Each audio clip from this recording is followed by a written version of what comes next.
Welcome to Directionally Correct, a Felix podcast with Cole and Scott. Today's guest, nobody. There you go. There we go. I love it. Thanks to our sponsors, One Model. One Model helps people leaders at large organizations make consistently brilliant talent decisions by unlocking the analytical value of the data dispersed across your business. One Model's people analytics platform takes all of the heavy lifting out of data extraction, cleansing, modeling, analytics, and reporting of enterprise workforce data. One Model pioneered people data orchestration and has perfected the ethical use of AI and data science for leaders who need transparent and explainable decision support systems. HR and business teams trust its accurate reports, analyses, and storytelling capabilities. Data scientists, engineers, and people analytics professionals love the combination of governance and flexibility that no other workforce insights platform can provide. To learn more, book a demo at onemodel.co/directionallycorrect. All opinions are our own and do not reflect those of any other organization. I feel like a fresh tomato is the best thing, but a non-fresh tomato, like an unripened tomato, actually it's both ends. A too ripe tomato and an unripened tomato are both the worst thing. Are you talking like a big beef tomato? Like one that is supposed to be red but is still green, right? Or one that was red at one point but now it's shriveled and kind of become a mushroom, like a raisin. I was just in South Carolina and had fried green tomatoes for the first time. It's good. I'm not sold though. I mean, is it the cultural phenomena they think it is? I guess so. I did eat shrimp and grits like 7 times in 2 days. Is it good? It's delicious. It was so good. In fact, like we're here at the stadium. I can tell you, my first year, we had to host an event out in the parking lot, right? Mm-hmm. I guess every department takes a turn like hosting it or whatever. Oh yeah, the tailgates. And like coming from Texas, someone had just given away shrimp and grits in the parking lot. Really? And I ate them and it was life-changing. And I've never had anything like that. Yeah. Or at least the grits were just totally different in Texas, right? Well, this gets to a cultural map moment for a second. Grits don't make it to Texas? You didn't grow up with grits? Well, I mean, like they existed, but no, it was not part of the diet. And they were, no flavor, bland, nothing to them. Really? But I mean, here, like they probably put like heavy cream or something terrible in it, butter. See, I'm gonna say something slightly controversial. An actual grit, like a real grit, I hate. Most of the like shrimp and grits things that you get nowadays are not what grits was when I was a kid. When I was growing up, and like grits were not like I don't know how to put this, like they were not something that was trendy. They were very much something that was like a big trendy grits. Yeah, today. It was very much like a very cheap food that you could eat. Yeah, well, I mean, I think it still is. You buy it by the can and just exactly eat like a king for a week. Where are we, Scott? We are in Ruston, Louisiana. And why are we here? It is our 100th episode. I don't understand how that's possible. Is it our 100th episode? It's so cheesy. Yeah, let's do it. Let's do it. We literally have, for the people who were listening, little, I don't even know how to describe them. They have hundreds on them, but they're kind of like bobblehead dolls on our heads. Is this what you get, like someone that's actually turning 100? I bought them for a 100th birthday party, yes. This is for 400 birthday parties. But this is beautiful, man. Like, look at this. It's got the field. I was hoping some players would be out here. Yeah, I was told when we booked it that they would actually have football practice going on. So we're in the press box of the Louisiana Tech football stadium, and it met our criteria for what it would take to record a podcast, because we wanted somewhere fun but also quiet, and that is really, really hard to find when you think about it. We also came down notches. Like we started out, it's going to be the high rise in Vegas. Yeah. Then it's like maybe Chicago. Then it was going to be 6th Street in Austin. Maybe Austin. It's like, okay, we're just going to do it in Ruston. So now we're in Ruston. I couldn't imagine a more perfect place, because, I mean, this is where it started, right? This is where it all started. So what brought you to Louisiana Tech originally? What brought me to Louisiana Tech? Yeah. I was looking for an IO program within striking distance. That had a good applied function, and I was a little bit older applying, so the fact that you could get out a bit earlier, quicker, was highly highly attractive. Yeah, it wasn't one of these 7-year programs. No, it's wild because when I was a master's student at Stephen F. Austin, I had some friends that came to Ruston, and I think they tried to go in the counseling program, and they just, I don't know, they didn't go for whatever reason. Yeah. But that's what really got on my radar. Yeah. And so, I looked it up when I was actually started searching, and it was a really good fit. I remember driving up here for interview day. I remember talking to Tillman before I even, just kind of an intro sort of call, sort of thing. And I was in the Dave & Buster's parking lot in Austin, Texas. I was right after work or something like that, and just talking to him. It seemed like a good fit. And I remember talking to Mitzi DeSales and Tillman, I think, in my office in Austin, and came up here. I definitely remember driving up here. In fact, sorry, I'm kind of rambling now, but I stayed at, I think it's called the Days Inn. It's on the other end of town. It's interview day, and that night, someone with a trailer hit my car. So I went and did interview day at the old Arrows, the old kind of building we had. Yeah. And, in the back of my mind all day, I'm just thinking about my damn car has been hit. And, there's no one to, get a phone number from. There's nothing like that. You want to hear something funny? Yeah, sure. I turned around in the Days Inn parking lot this morning because I drove past Waffle House, and I turned around to go back to Waffle House to see if you guys were there because I was kind of running behind.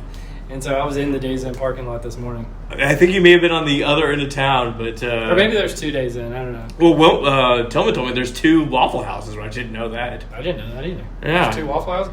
This town's getting big, man. It's too big for its britches. Now, so wanted to say, actually, a quick thank you. We've actually got Dr. Tillman Sheets and Dr. Donna Thomas in the room with us.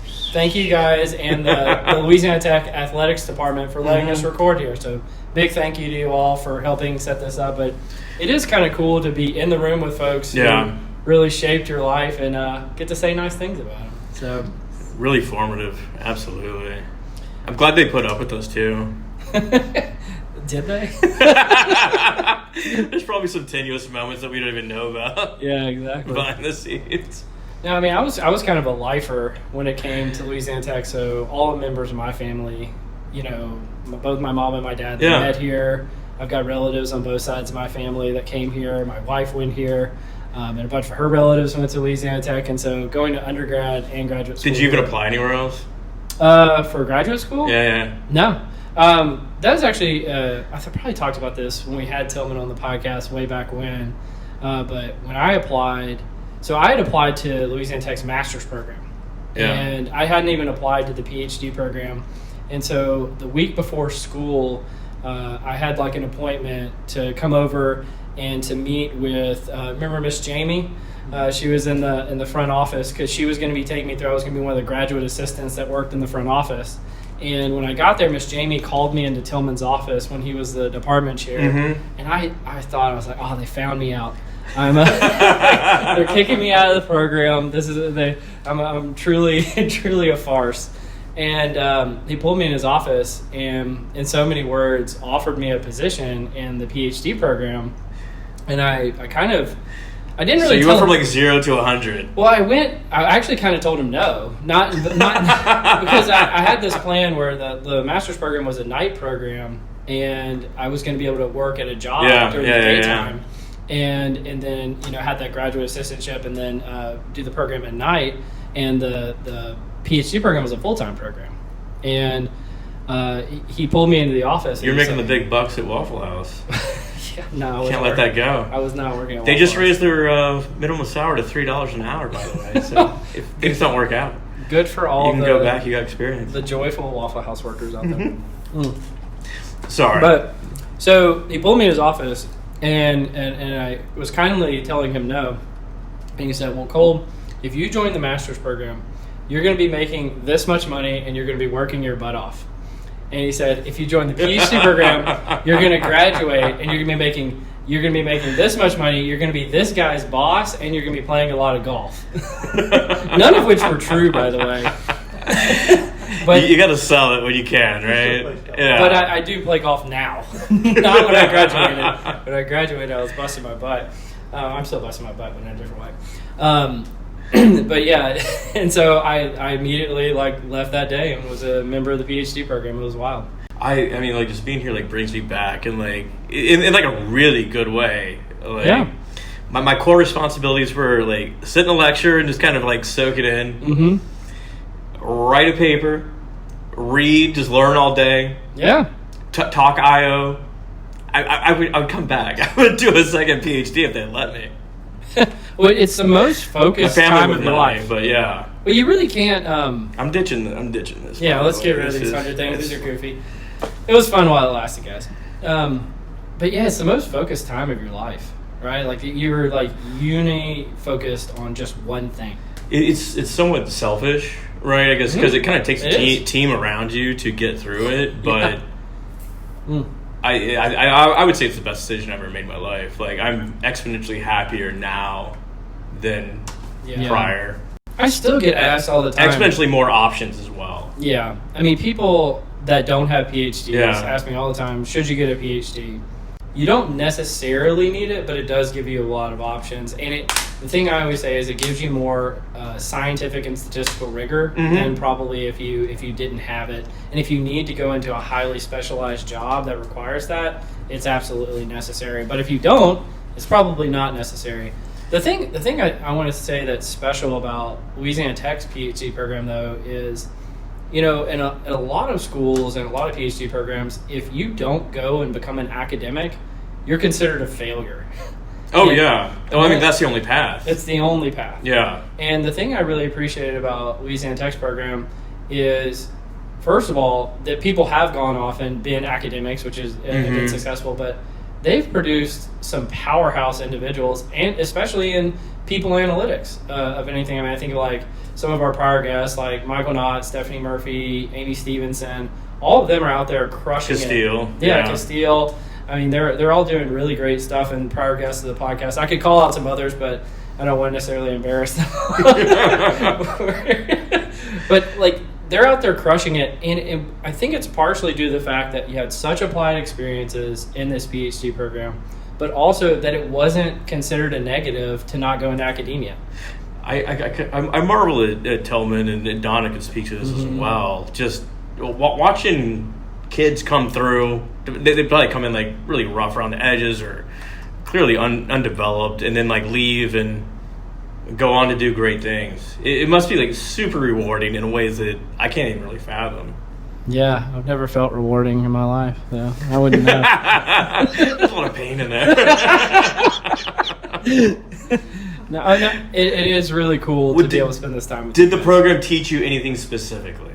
I think, so you mentioned the Aeros building. We probably need to explain what that is. So that's the consulting group that Louisiana Tech's program started called the Applied Research for Organizational Solutions, so Aeros for short. Yeah. I would say I bifurcated my experience into the things I learned academically. Bifurcated. Oh, yeah, no, good word. Into the things I learned academically and through the classes themselves, so doing research, through discussions and preparing for comprehensive exams, writing a dissertation, all that. You learn so much. But there was also this separate skill set of learning how to consult and use statistics and analytics and IO psychology to affect workplace outcomes in the real world that happen through Aeros. And being able to combine those two things, I think it makes you freaking unstoppable. Yeah, being accountable to something besides just a research paper. Yeah. That, 10-pager or whatever. Well, it's you're being in touch with the real world, right? So you can go your whole academic career and never necessarily touch reality in any way. And we were touching the academic world very deeply and the real world all at the same time every day. And I think that was the special part. Yeah, I mean, of course, I didn't really value in terms of the way that I understand it now, just the network you build too. I keep up with not everyone in the program, but a large swath, and I get to see the new kids at PsyOp and just kind of see what they're all about and what they're learning, what they have going on. It's It's we've become friends as you attend their poster session. Oh, like kids, don't ever do a poster. That's the biggest waste of time. Or only do Earth. Posters, because that's how you become friends with Scott, because he loves going to see him. Oh yeah, I will cruise to the poster session for sure. Yeah, absolutely. Well, what did you get out of this? What did I get out of the program? Or just like an IO psychology PhD, you've been in the workplace longer than you have in academia now, or at least in graduate schools. Like, what did you get out of it? Well, I mean, when I came into the program, I fully intended. I was coming out of psychometrics, and I fully intended to go back into psychometrics. Even when I graduated, my dissertation was rather psychometrically focused. But you get the broad background of the O side as well, and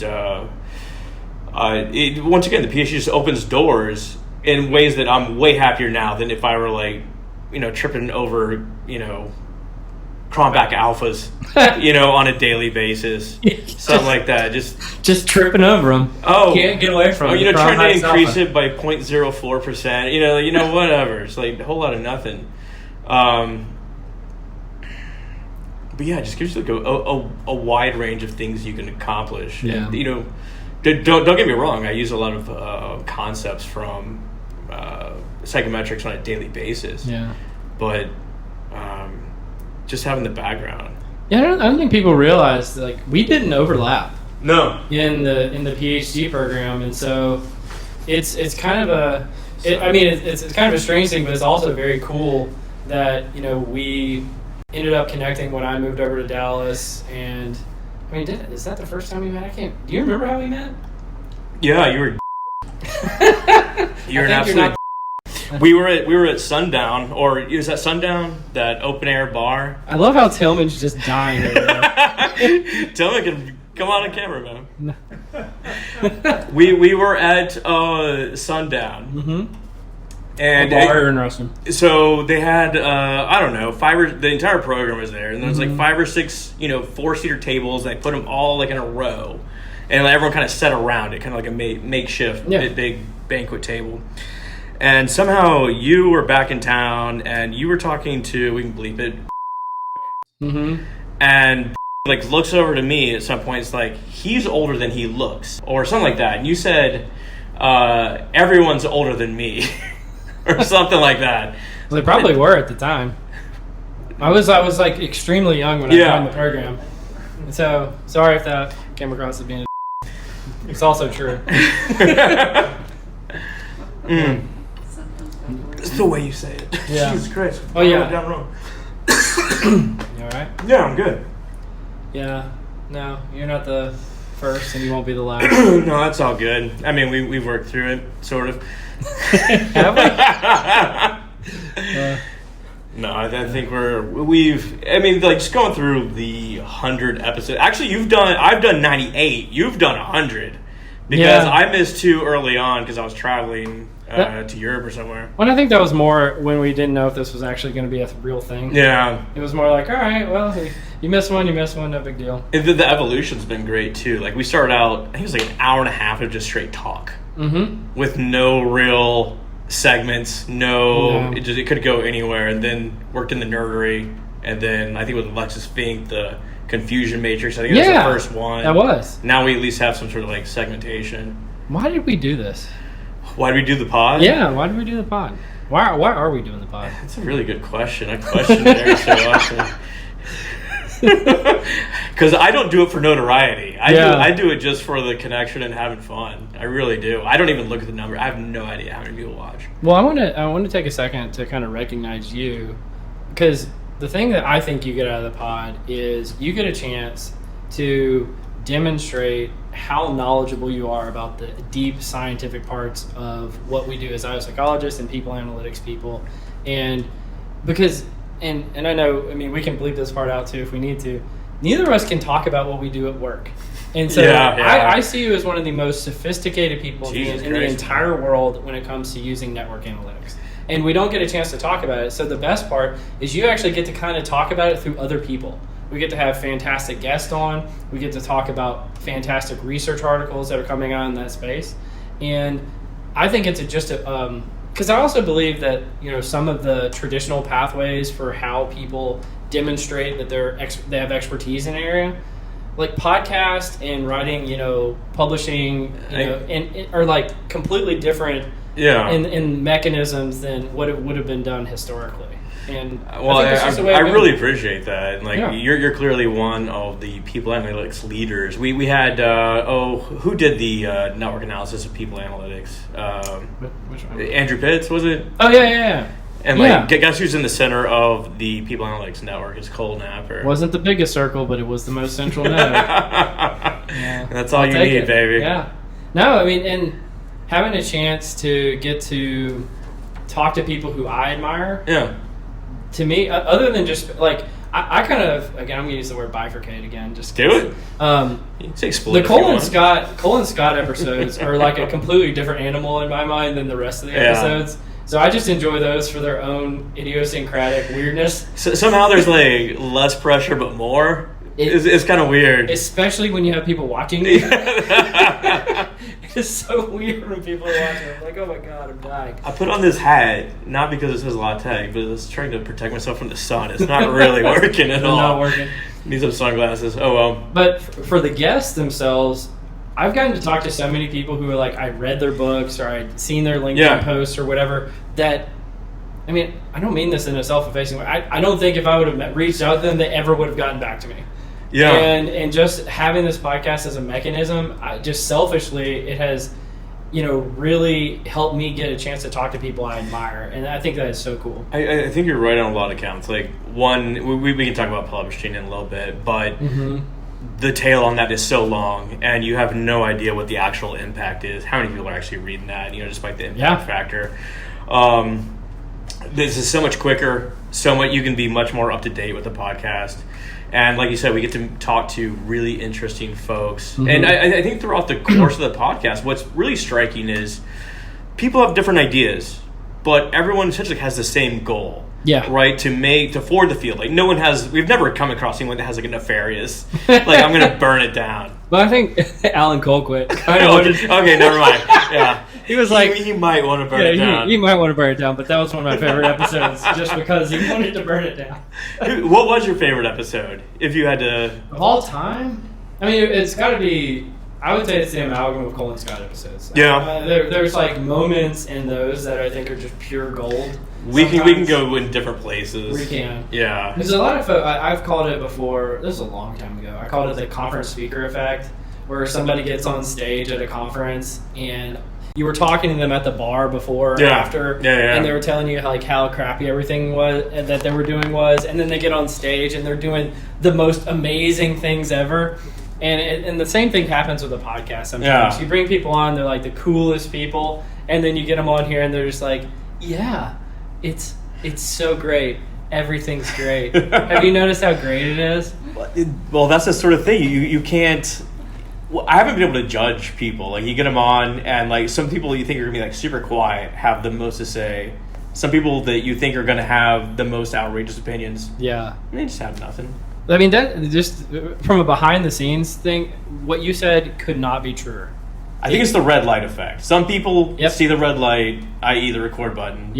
And record button turns on, and they turn into a completely different person. And sometimes that person is way better than who they were, and other times it's way worse. And I'm not going to say who is what, but appreciation to everyone that's come on. By the way, for sure. I mean, why are they talking to us? That's the thing I think about sometimes. Is like, why is anybody listening to this shit? And a lot of times I forget that people actually do listen to it. It's so weird. Here, I wrote down some folks I would like to call out. Max Bloomberg, super supporter early on. Joey Oliver. Yes, there you go. Max and Tillman are friends now. Due to this podcast, by the way. Amy, you mentioned Amy earlier. Yeah. Castile, our first real guest. Yeah, Castile was our first guest. Keith McNulty, that was a great one. Oh, he was Michael fantastic. Arena, Ethan Burrows, Craig Starbuck. Just everybody, really. I should have written something down. I didn't, and now I'm going to have to do it for you. Everyone that was on our PSYOP panel, they were all fantastic. Tillman. Yeah. Donna, she's semi in here. Yeah. It's just fantastic getting a chance to talk to a lot of these folks. And And the other thing is, it's academic in nature, but I think nerdery is the right word. Like it's nerd-ish, but it's not like going to a symposium. I was trying to think last night of like my favorite nerdery articles that we've covered, and the one that bubbles to the top is toxoplasmosis. Yes. That we actually did here in La Tech. Mm-hmm. Which is, we wanted to do a toxoplasmosis screening. We were going to. And we were going to reveal the results on this episode and decided not to. Chickened out. Yeah, we both think we got it. Well, we both think we got it, and two, I found out that it was like a pretty intrusive test. Yeah. It's not like something where you just like pee in a cup or something like that. It's a blood test. Yeah, and I was like, I don't care that much. But other than that, I think it's like a lot of those are just kind of in one ear, out the other. I wish I had a list of all the things we've covered. Yeah. I mean, I always think about the crazy episodes. I think about like Alan Colquitt was a crazy one. Mm-hmm. Marcus Corday was a crazy one. Oh, Corday. Yeah, that was a good one. Yeah.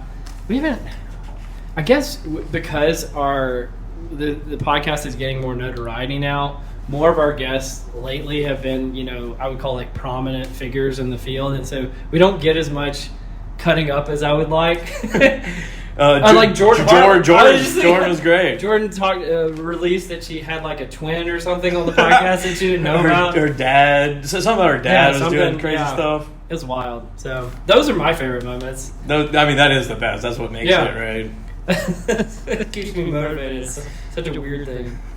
But I think a lot of this started because you wanted to promote a book. Yeah. Right? Well, and the funny thing is, we went so long, I forgot about that. 2.5 years. Well, got the title page, maybe. Well, no, I've actually gone through 3 iterations now. So I'd written some articles, and some academics reached out to me about writing a book, and that was right around the time we started the podcast. Yeah. And so one of the things that they were asking me as the lead author is, you had to have a way of knowing, do you have an audience? And I was like, I don't know. I don't know if anybody reads my stuff. And I was like, well, if you had a podcast, then you could know you have an existing audience. And then another person came in. So that one fizzled out for whatever reason. Another person came in later and like, oh, we got to co-write this book. It was kind of going to be like a Cole and Scott type of thing where there's a yin and yang. And we kind of build off each other. And then that one fizzled out. And then speaking at People Analytics World this year in London, a publisher reached out to me then. And I was like, whatever, I've been down this pathway before. I know your tricks. And they were very serious about it. And so I actually have a book deal sitting in my inbox that I have not signed yet. Wow. Congrats. I've been sitting on it for like 3 months. And I'm just I wouldn't want to be part of any club that would have me either. Exactly. Well, and I don't know. I mean, and any listeners out there, if you want to give me feedback on this, like if you want me to write a book, let me know, because you will ignore them. Well, I might. But the thing about it, I just don't know if there's a captive audience for it. Like, I have so much self-doubt about this. I'm just being very vulnerable. The field changes so quickly too. Like, yes. I think you really made a lot of hay, like just doing LinkedIn publishing. Yeah. You got an idea, you get it out into the ether. And even then, like with generative AI, is the concept of a book even going to exist by the time the book gets published? Just summarize my book. Yeah. Or am I just feeding the LLMs their training data by writing something on their behalf? Like, that's the stuff I think about. I probably overthink this stuff, but I don't know. I have a lot of trepidation about it, to be honest. We need a virtual call, right? Just all your writings. Yeah. Into an agent. Well, and we had, what was it? James Gallman was telling us we needed to import all of our podcasts and create virtual podcast agents. I think it was like Rob Stilton was talking about being able to have a second you that would make decisions. Say like you're a leader of our organization and it's 2 a.m, but in Japan they need a decision now. With like 90% confidence, what would you do in this situation? The agent will just make the decision for you. I actually don't have this for the nerdery today, but there's an article that Ethan Mullick cited that basically came up with almost the exact same conclusion, which showed that if you just used autonomous agents to answer social science research like surveys, they almost identically mimic the real population. And so is there even a need to have humans take surveys anymore? Could you just have AIs take them on humans' behalf? Well, that's wild. I mean, just from like a psychometric standpoint, like people can't tell you what they want for dinner. Like, are they going to be able to tell you like how they agree with a survey item? You know? Yeah.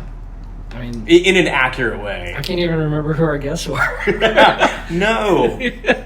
Thank you to all of our missing guests in my age. The ones that we've forgotten about. Sorry. No, I seriously, I had that happen last night where a person was texting me and I had forgotten they'd been on the podcast. I was like, oh my God. I will say 100 episodes is a lot of episodes, guys. Like, I know you're struggling with your book. What's going on with you? I do have an article out. I'm the last author on this article called Cultivating Culture in a Hybrid Context, MBR article.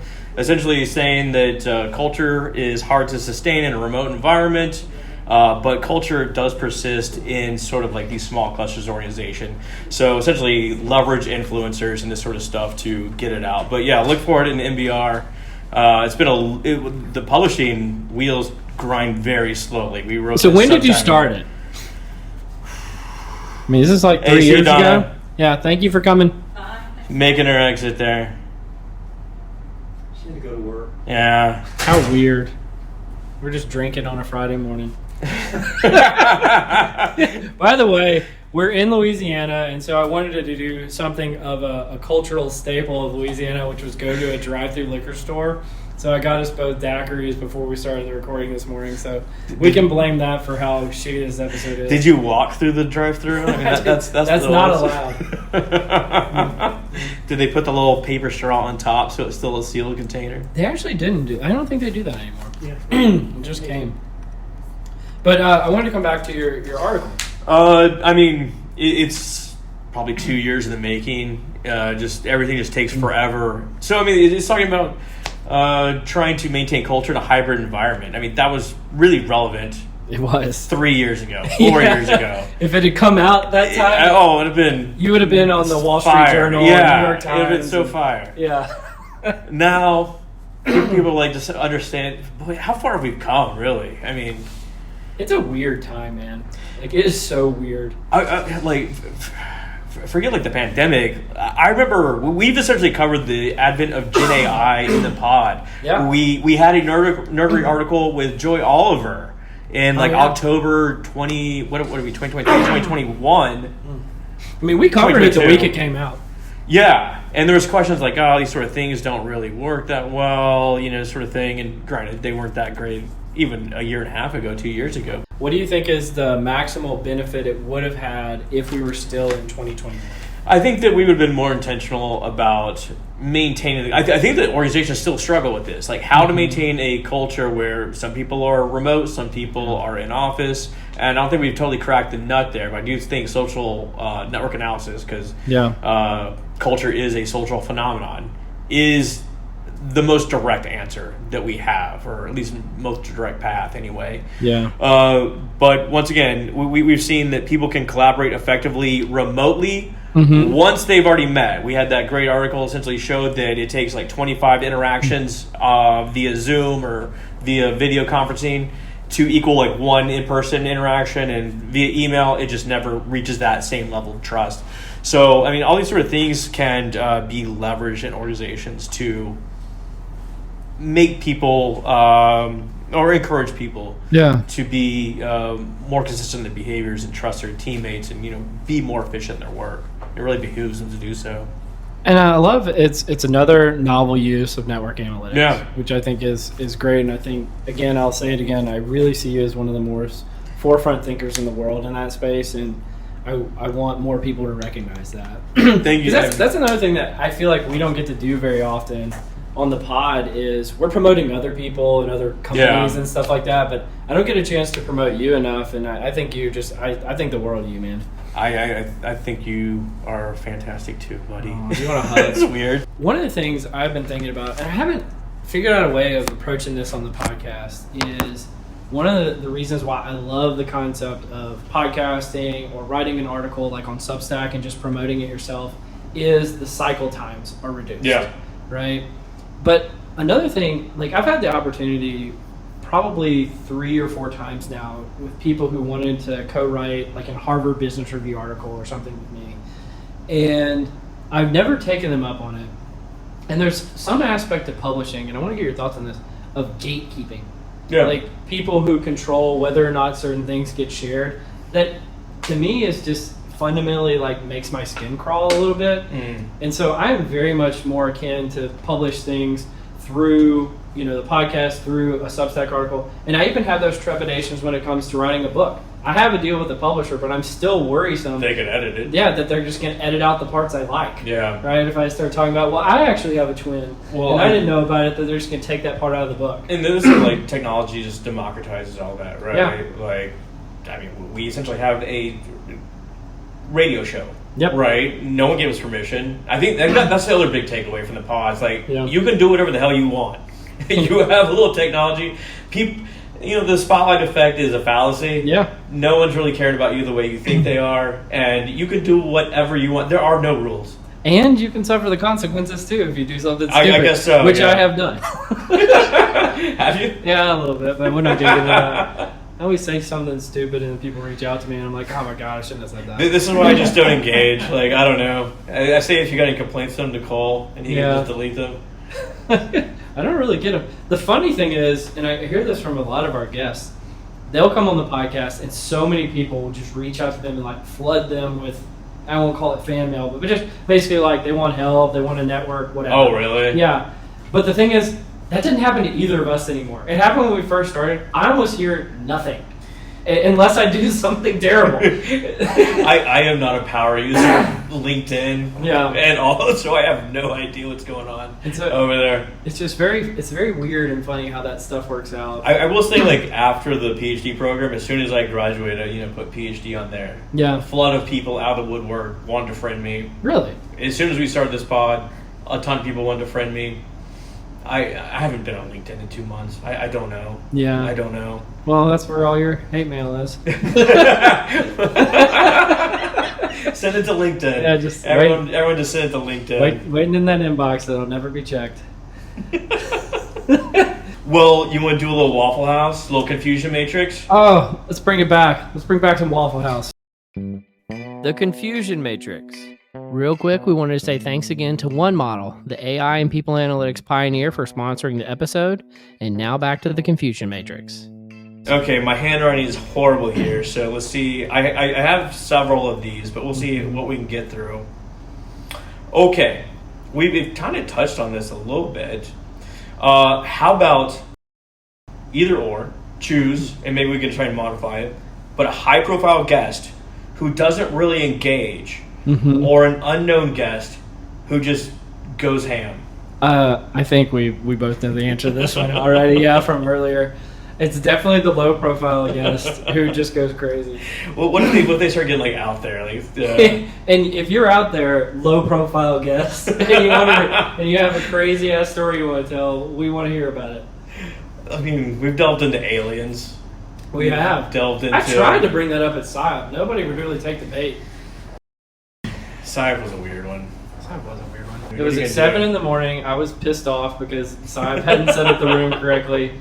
And we, have I don't even know how many people, 200 people watching us while we're trying to cut up and make jokes, and it just doesn't work. Well, thank you. Who brought us the mimosas? That was the saver. That was Kristen Sabo and, yes. I wish I could remember her name. It was one of Kristen's friends. Yeah, mad props to her. I mean, that saved the whole freaking thing. It did. It really did. We needed it. Hair of the dog. Yeah, I think we agree. I don't think we've ever had a guest where it's like pulling teeth, because I think we just turn into like a Cole and Scott. No, we have had one. Remember, there was a guest that we never published the episode? No. Remember?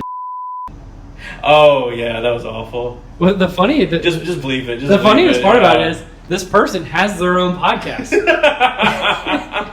But I mean, this is where the worlds collide, and like this is where like our pod is different from traditional pod, right? It couldn't work. It just couldn't, because theirs was very much I asked you a question, you give me an answer, and I'm trying to make sure I sound smart. We went off talking about hammocks, and he did not like that. We literally stopped recording in the middle and just everyone agreed. Yeah, we're just like, yeah, this isn't gonna work. Sorry. So I think the way we have it formulated is not low effort, but I mean it's not low effort, that's for sure. It's definitely not low effort, but I think it's more fun. Oh yeah. Which I would not enjoy a Cole. I sent you a scripted question list. How are you going to answer? Yeah, here, I will ask you these questions. Yeah. And no offense to those pods, because I do listen to several of them, and Sure. that you get a lot of really good information. And this one, I honestly use hit and miss. Yeah, It's sometimes you hit get and them. miss. It's really weird when people reach out and they say they learned things from this. I'm like, what did you Why? learn? Why did you glam onto that? Like, now I know you're lying. No, the weird, I mean, because I deal with this a little bit more than you do. I've had multiple people who wanted to like have our questions sent in advance and Yeah. get them vetted through like their PR department. So I'm just like, sorry, you're not our type of guest. You know, we'll find somebody else. But, yeah. What about you have a pod with amazing content but awful audio, or kind of a mediocre pod but it sounds beautiful? That's actually a tough one. This is a tough one for Cole. Cole specifically. Yeah, because Scott knows me. I've seen Cole panic Well, about audio. Yeah, I do, and just all the administrative components of the podcast are what really get me stressed out sometimes. We've published ones with low audio that I wish were better quality. Yeah. So I guess it has to be the mediocre one with the high quality then, because I'm willing to have had bad audio before.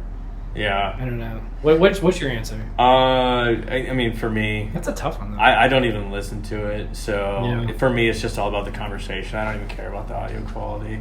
I mean, so we should have listeners. Yeah. Well, the special We part. should have listeners. Otherwise, we just have a phone conversation.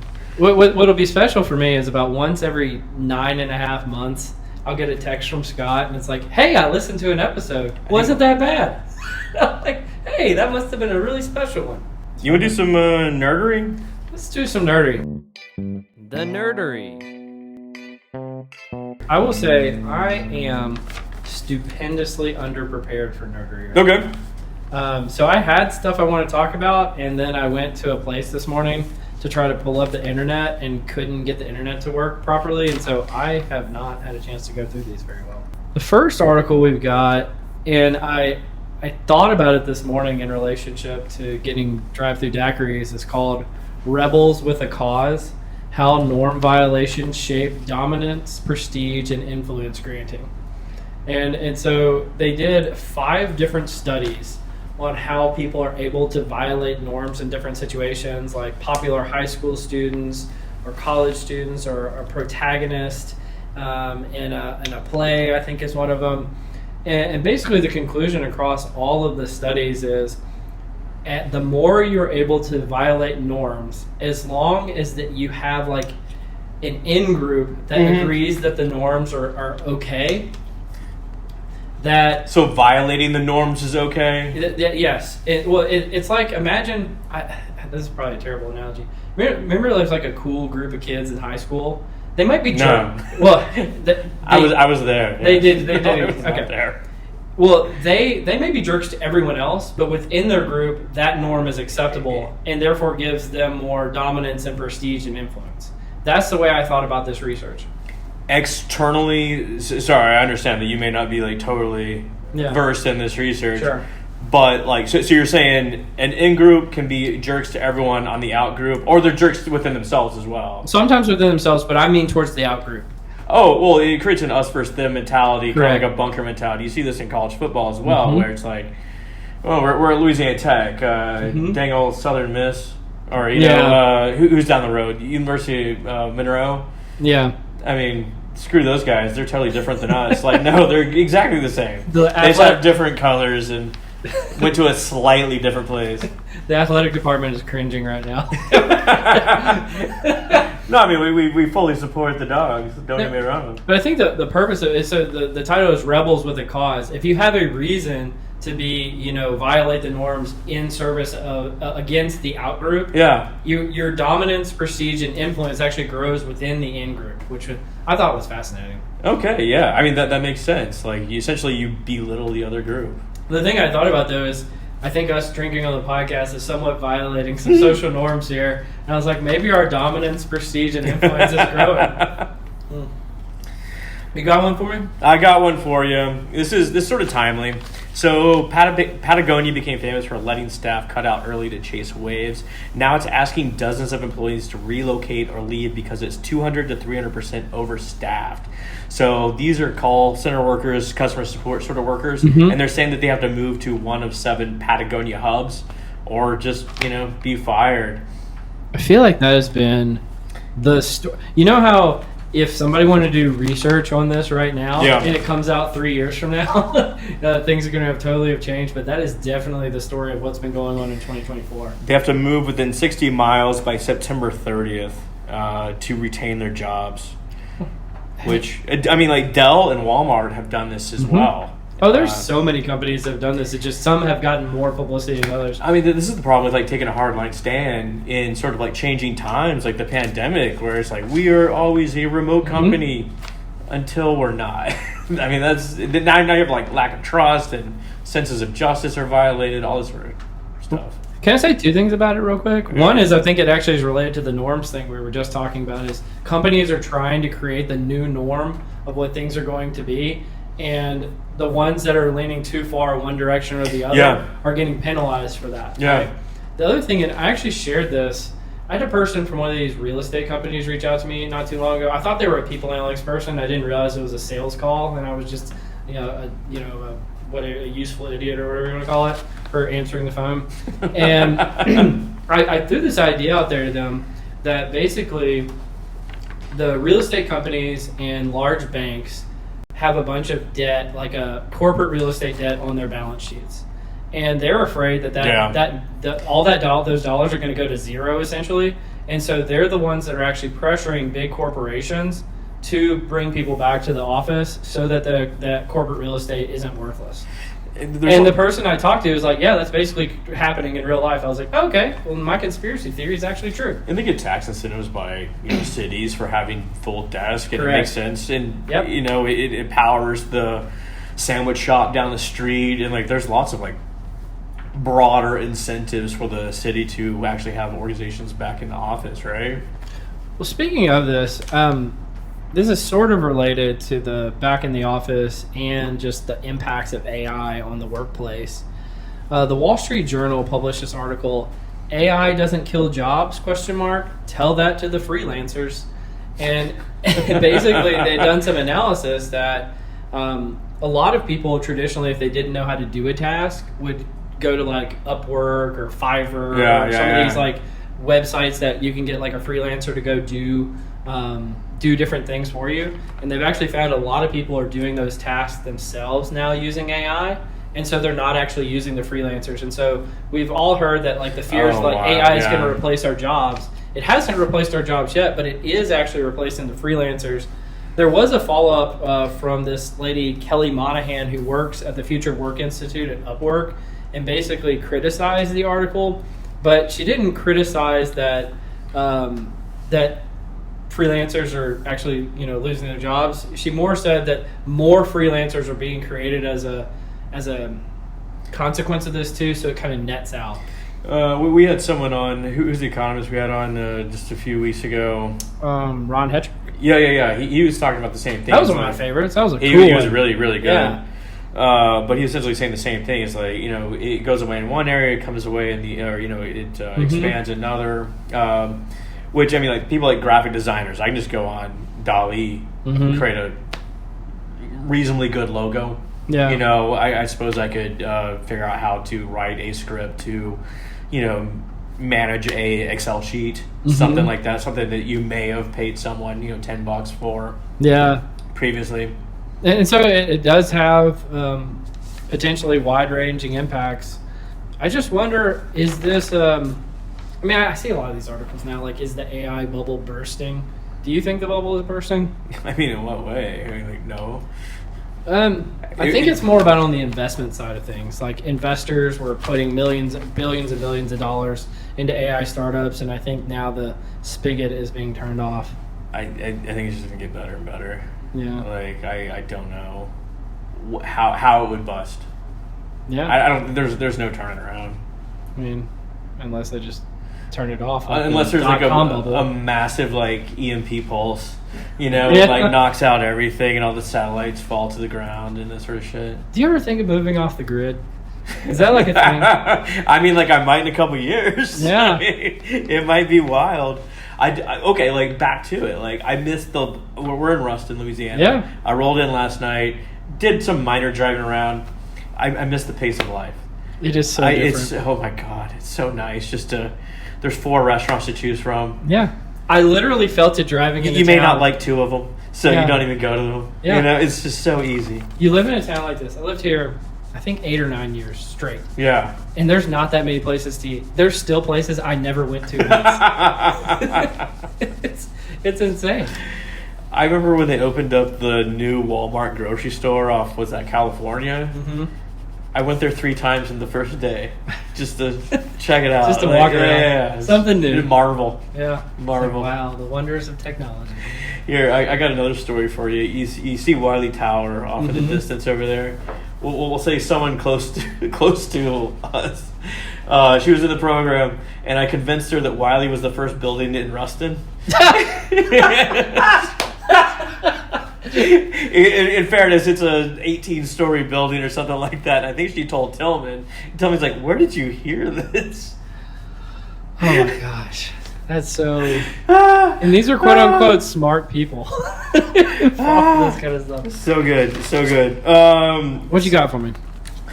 America, okay, kind of along the, some jobs are going away, some jobs are here to stay. These are America's least common jobs. What are they? What are they? You Alaskan crab fishermen, I'm guessing, or something like that? No, that's probably high profile. So the first one is... are these lowest profile jobs or least common? Wood pattern maker. Wood pattern maker. That one doesn't... Oh, it says 260 total jobs in America. I don't even know what that is. Well, I mean, you can make $53,000 a year if you do it. Hey, not bad. You can live a good life in Ruston. Number 2 at 400 jobs is clock and timer precision technician. So I guess you make sure clocks are... I bet you that was a big job in 1800. Oh, That's been slowly going away ever since. You read some of these stories where towns would be their clocks would be 4 days off, and so they couldn't do the proper Catholic or Christian rites of ceremony, all this sort of shit, because really? It was all, and that was a big thing. That's wild. Farm labor contractor, 460 jobs, which I figure there'd be a lot more. I don't know what that means. There's a lot of farm laborers out there. I don't know if that one's I don't know what that means. And furnace and kiln repair technician. Yeah. 540 not a lot total of kilns. jobs. I was also thinking the people who make that blown glass, the glass makers that do it in a kiln. So it makes sense that something related to that is pretty uncommon. I mean, there's a bunch of them here, but I think those are the biggest ones. I mean, these are jobs that are going to be tough to do a little job analysis for. Why would you even do that? You just got to find someone that's into it, I guess. Are you on the clock timer forum at a certain Reddit? That's what. Yeah, the perfect candidate. The hardest jobs to do a job analysis on. It's I can't find anybody. So I found one. We covered this. I think you brought it up maybe 5 or 6 weeks ago about what age do people kind of fall in love with music, and it was 17 years old. That was a good one. And I found from this guy Jay Van Bavel, and I think I might have another one from him too, that sports fans are likely to be kind of most impressionable as 8-year-old boys. And so if you glom onto a team. If you glom onto a team when you're 8 years old, you will be a fan of that team for the rest of your life. But if you miss, if Louisiana Tech misses you when you're 8 years old, they're never going to get you. I mean, I get maybe this is how you wind up with people that I'm a Yankees fan, I support Duke, I'm a Cowboys fan, and I love Manchester United. It's because they're all good at the same time in the 90s. Yeah. You want one? I do. Okay, this is an oldie. It's from the Telegraph in England, right? Cocaine is found on 9 out of 10 baby changing tables in the UK. I feel like that's a John Mulaney joke. It very well could be.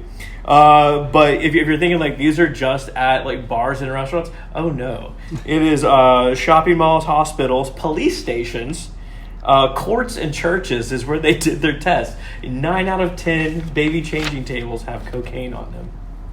I don't even know what to do with that. I feel like, first of all, it is a flat surface. And that's unintended consequences or unintended uses. Yeah, right? and it's in a public space, and it's somewhat of a private space, too. So anybody can go there, but you can also lock the door. It's flat. And I think people who do that kind of stuff don't care if it's clean. So, yeah. I was at a bar once in Austin. It had a mirror on the back of the toilet. And It's like, yeah, there you go. I wonder what that's There you for. go. I guess if I need to do my hair behind the toilet, I can. What do you know? Yeah. I mean, like, if you make it like people analytics, I guess you could make a dashboard that people use for other consequences or other issues. I have brought this up so many times since I think you came up with this a while back about PowerPoint karaoke. Oh, Remember yeah. that? I think that was like a TikTok thing or something Yeah. like that. And I feel like that would be at the PowerPoint karaoke bar, you would have dashboards playing in the restrooms. That would be a fun. We need to institute this PowerPoint karaoke where you just get up and give a presentation on something you have no idea what it is. I think it's probably funnier. I think it's funny for like the first 30 seconds, and after that, it's just pedantic. But anyway, I got two more, but both of them, I think the liquor's hitting me a little bit, to be honest with you. And I don't think I can cover them right now because I'm kind of losing it. Here, I got one more. Worst things you can do on an airplane. I love me some travel talk, right? So they list. I think this. Well, can I ask you some airline etiquette? Sure. If you're like you're not in first class, right? So you're in the regular seats, and the bathroom behind you is full. Do you go past that bathroom and go to the next bathroom, or do you wait for that bathroom to open up? So you're saying a big plane with a bathroom in the middle, and bathroom? yes, you can go to the one in the very back of the plane should you want to. You cannot violate the curtain in first class. You cannot violate the curtain. That's and you see people. That's what you do, Tillman. It's an Go poop up that bathroom. Act like you know what you're doing. see, and that's everyone knows what you're doing. He's a rebel with a cause. He Yeah. violated a social norm, and it shows that he has dominance and influence and power. So you're not better than me. No. I can shit up your bathroom. It's all good. Well, I mean, that does not make the list. That does not make the list as far as like violating bathroom etiquette on an airplane. But number one, kids in the aisle. I don't agree with this list, by the way, as far as like the ranking anyway. Number one, kids in the aisle. That kind of makes sense. Like you can't have your kids just running up and down the aisle. That's just gnarly. Two, get drunk, which I feel like 30% of people on the plane are that's just the point of airplanes. kind of hammered. Yeah. Like you see Airports people and airplanes. That's drinking at like 7 a.m. It's Yeah, like like- damn. Yeah, at least it's not 11 Damn. in Ruston. Leave seat during turbulence, which sounds more dangerous. Yeah, than, like, why would you do that? problematic, Yeah. Yeah. I do agree with this one. Watch movie without headphones. That's Just wrong. Yeah, don't That's do just that. wrong. Yeah, I got my own personal list. Just recline seat. I don't agree with it. Ever? No. Even on like premium economy going overseas? Because it's like made for it. Like everybody does it. I've never ridden premium economy. Okay. I don't believe. Let's see. Oversized luggage. People with these, like, Yes. what the hell are you doing with, like, It won't fit in the container. It won't fit up there, or like oh, that's even worse when they put it up there, but they put it not only on its edge but Yeah. sideways. So it's It just takes like up the whole thing. Yeah, it takes up the whole thing. Smelly food. Just how just gnarling down with some like tuna right when you get on the plane. Run down the aisle right when the plane lands. They stand up and run down the aisle. Have you ever seen anybody do that? Yeah. And Like actually run? Like or I've like seen people get their up. bags and like just kind of like mosey their way down. Yeah, I've for, like, seen them no mosey. reason. I've never seen them run. This is like more of a special case. It's not an annoyance, but it's more of a marvel.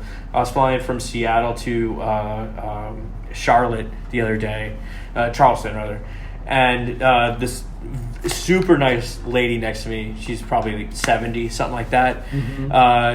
No book, no magazine, just stared straight ahead. No headphones, just raw dogged it the whole way. Whole way there, man. It's like 5 hours. That's like an impressive 1990 phenomena.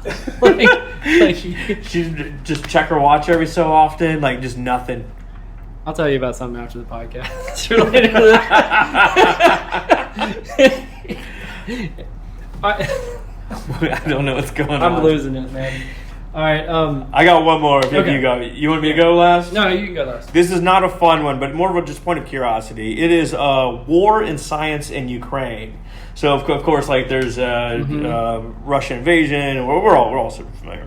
But what, Hopefully, by the time the podcast comes out, it'll be over because they've settled all the disputes. oh, did they? No. Oh, okay. That would be great. I don't know why you got me there. It's like they worked out all the magic this weekend. That was Nope. fantastic. I mean, But it's they kinda- will. They will. As soon as the money dries up, no doubt. Yeah. But overall, they've seen a 10% decline in research published by Ukrainian scientists. So unintended impact. 22% of Ukrainian universities have suffered physical damage. So they've been damaged by the war in some way. Yeah. And there's a 40% decline in Russian/Ukrainian scientist collaborations. Surprised it's not higher. Yeah, I agree with that too. Yeah. But I mean, it's something something we don't necessarily think about. You got these like large sort of geopolitical things have implications on advancing science. It's so wild. I've got one, and it's sort of related because like the networking component of what you're saying. And I may have sent you this. I can't remember. I wanted to hit you with it, but I didn't have time to prepare. Have you heard of GraphRag? No, what's that? So GraphRag is a new Python library for using LLMs to do network analysis. And I thought you would be quite super interested in that. Yeah. Yeah, and so they've got the GitHub code, they've got the documentation, they've got some visualizations of how they've used it, and I thought you would find that quite fascinating, but I just wasn't prepared enough to share it with you today. I mean, I think it's the future. I think organizations are going to start essentially just taking like daily cuts of what people are doing. I mean, it's going to be like much more aggregated at some point, and like it's going to get lower and lower. And I think it's going to be an integrated data use because it is orthogonal to other sort of data sources we have, and it's passive, so it's can be updated on a daily basis with very little, hand holding. What Is do you there- call it? Yeah. Is there a network analysis take on performance?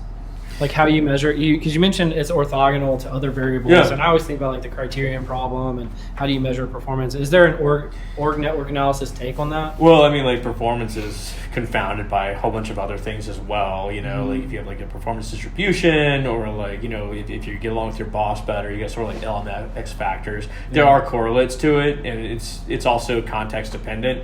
So in certain situations, you may need like a really tight knit group that predicts performance. In other circumstances, people that bridge, that tends to be like the major takeaway, especially if you believe like Ronald Byrd, that these sort of like social capital bridging connections give you access to outside information, and you can exploit that. Yeah. That's wild. Well, I had one more. I'm not even going to try to get into the nitty-gritty details of it, but it was about using machine learning to deliver zero bias in hiring. And so this company Okay. called Measure Company put forward 3 different methods for how to use machine learning to have zero bias in hiring. And the thing that I just thought was hilarious about it is like, but if you're in the U.S., all of these are illegal. I would figure it'd be like Germany. If like you're in Germany, you definitely can't use it. I was like, that's a pretty big asterisk. After you like put forward this thing about like all the ways to not have bias in your hiring using machine learning, just to find out they're all illegal, so you might not want to do it. You see this really cool toy? No, you can't have it. Yeah. You can't have it. So Well, we can go through those some other time. I think I got to bounce, man. This Yeah. is fantastic. Happy 100. Happy 100. Well, We'll do 1,000. you've been listening to 100 episodes of Directionally Correct with People Analytics Podcast with Cole and Scott. Thanks for listening, guys. Directionally Correct is dedicated to you, our listeners, to help educate and entertain you on how to effectively do people analytics. By supporting this podcast, you are helping us continue to provide valuable insights and knowledge to our listeners. Please consider becoming a patron of the podcast. You can find the link to sign up in the show notes or at patron.podbean.com/directionallycorrect. Thanks for your support.